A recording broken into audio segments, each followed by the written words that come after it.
হাসরের ময়দানে আপনি বুঝবেন।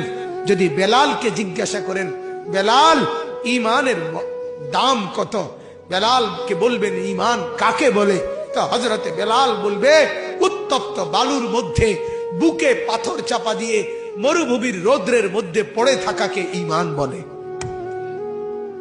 খাব্বাবকে বলবেন, খাব্বাব ঈমান কাকে বলে, তো হযরতে খাব্বাব রাদিয়াল্লাহু তাআলা আনহু বলবেন কামারের দোকানের জ্বলন্ত লাল কয়লার মধ্যে নিজের দুই পাশের কোমরের গোশত খুলে খুলে চর্বি সহ ফেলে দিছে আমার মনিব ঈমানের কারণে। ঈমান এটাকে বলে। আপনি কি বুঝবেন? আপনি তো বুঝেন নাই বাপ। সারা পৃথিবীর জনসংখ্যা একেবারে বরাবর 800 কোটি পৌঁছে গেছে।